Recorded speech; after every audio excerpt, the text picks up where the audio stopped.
Political communications.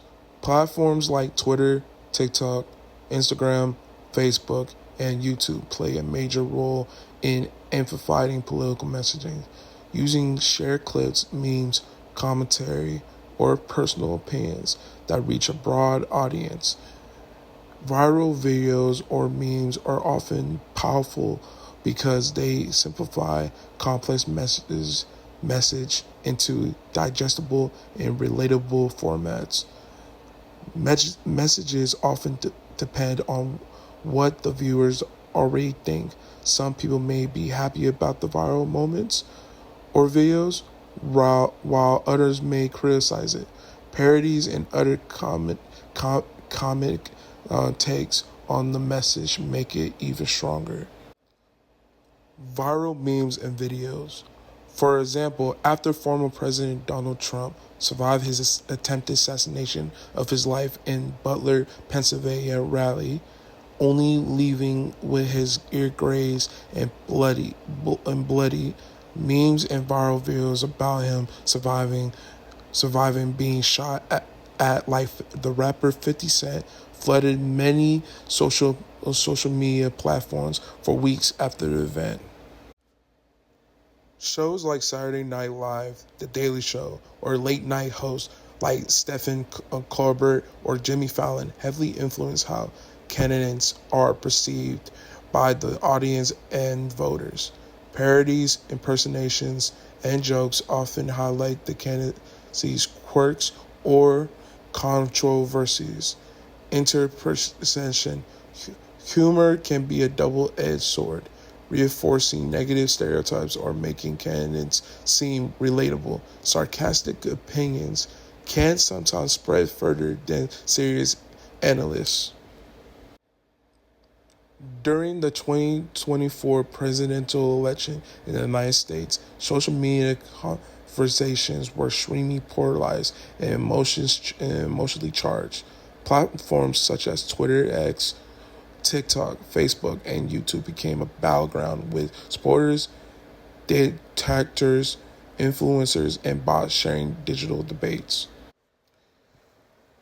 Discussion about Donald Trump were extremely divided. His supporters were enthusiastic and loyal, frequently praising his policies and personality.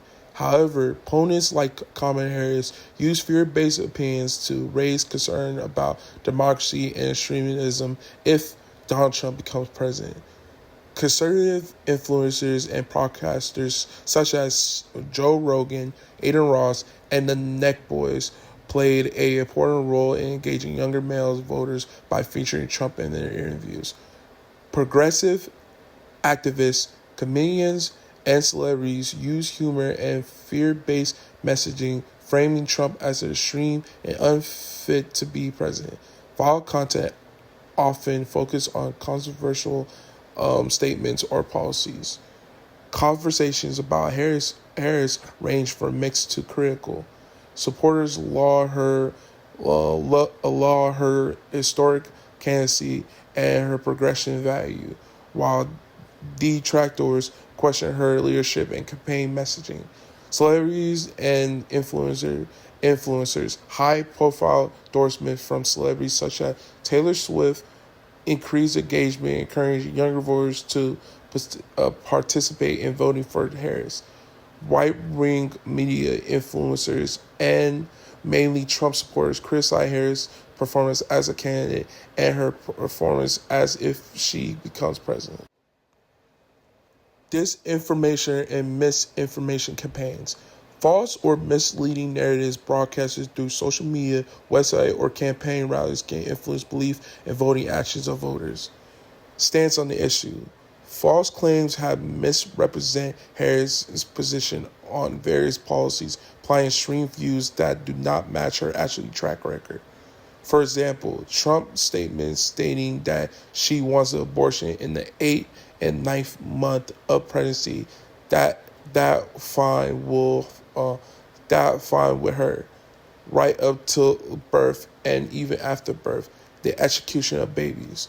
This is a lie because Harris a vocal supporter of abortion rights, has declined to endorse specific limits on how late in a pregnancy an abortion should be permitted to occur.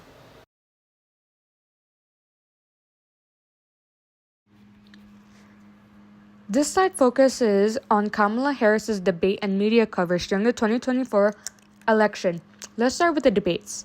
In the debates, Harris focused on key issues like social justice reforms, healthcare access, and economic equity. She emphasized her extensive experience as California's Attorney General and as a U.S. Senator, which helped reinforce her qualifications as a candidate.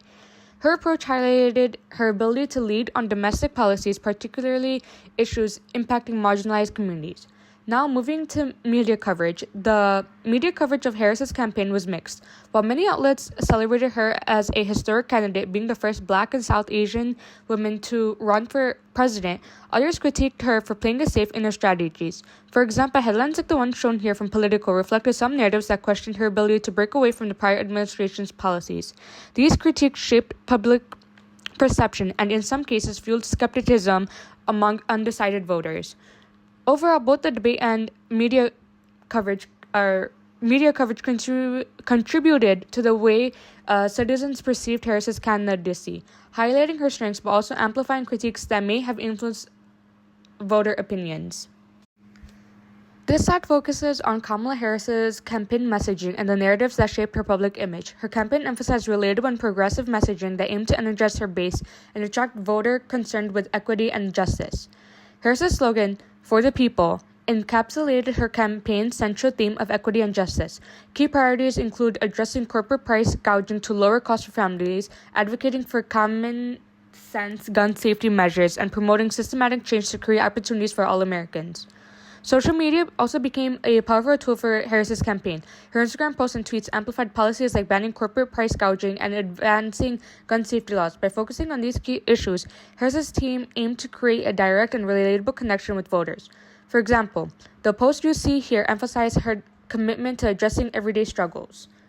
Let's talk about the impact of messaging. So the campaign maintained cohesive messaging across platforms, ensuring her priorities resonated with her base. However, while her messaging strengthened her image as a progressive leader, challenges remained in reaching undecided voters and addressing critique of her campaign's cautious strategy. Overall, Harris's campaign messaging painted her as a candidate who understood and prioritized the needs of everyday Americans. This consistency helped her mobilize support, but also faced limits in breaking through misinformation and appealing to all voter groups. Now let's talk about how Kamala Harris's campaign influenced the public agenda by addressing key voter priorities. So, for healthcare, Harris prioritized healthcare reform, advocating for expanded access and affordability. Her policies aimed to address rising medical costs, which resonated with voters who were concerned about healthcare equity. Her focus on social justice included criminal justice reform and systematic inequalities. These priorities aligned with national conversation about racial justice and inequality in energizing progressive voters.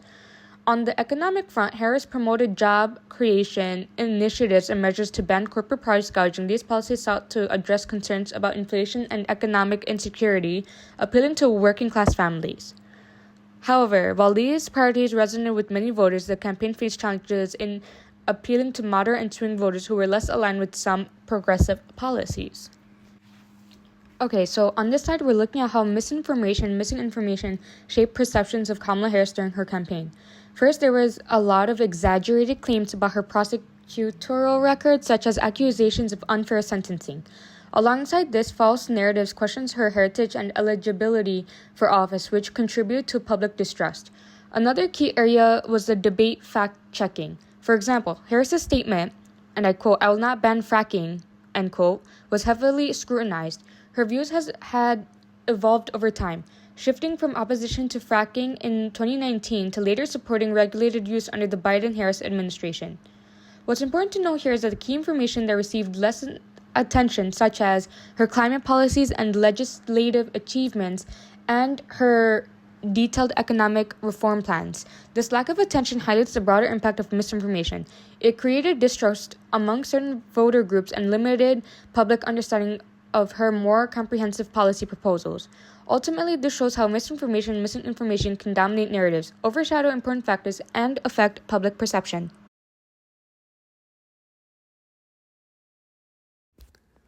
Ultimately, Kamala Harris lost the election. Many compounding factors contributed to this performance, with a lot of them being centered around her media perception and how the campaign presented itself, as well as her as a candidate. A lot of her media perception was very poor, and she was perceived by many as being very out of touch. Recently, there's been a lot of alienation from the working class within the Democratic Party, which was very apparent during this year's election especially. One of the biggest flaws that she had amongst a lot of her supporters was a very close association with Biden, even though she would say things that, like, I'm not Joe Biden, or try to differentiate herself. Unfortunately, perception did not line up with how she wanted to show off. In addition to that, low voter turnout. Harris did not receive as many voters as Biden did in 2020, which was partially to blame for her loss. There were a lot of strategy backfires. A lot of things were pointed out by many of her critics, such as the campaign's policy with Gaza, the campaign's policy with the border, immigration policy, and broader overall, for lack of a better term, vibes. Many people did not really feel a strong connection to Harris, unfortunately, and with things such as the McDonald's stunts, as well as the garbage truck stunts after comments from Biden, many started gravitating more towards Trump. In addition, Harris had the disadvantage of her identity from both in its social term as well as professionally. Harris has had very poor perception from a lot of her supporters based on her track record as a prosecutor, and in addition to that, many racist comments were made towards her during her campaign. She often received criticism because of her identity as a black woman, which might not have been the biggest contributing factor towards a lot of people not voting for her, especially in the Democratic base. It did unfortunately play a lot, especially with the language used describing her compared to her other candidates, both Democrat and Republican alike. Of all of the Harris campaign's failures, though, there were some very big takeaways. Most importantly, an out-of-touch sort of feel that a lot of people had, despite her progressive policies. Harris might have touted things such as a refusal of price gouging in groceries, as well as a lot of social safety nets aimed at bringing people up and appealing more towards working class Americans.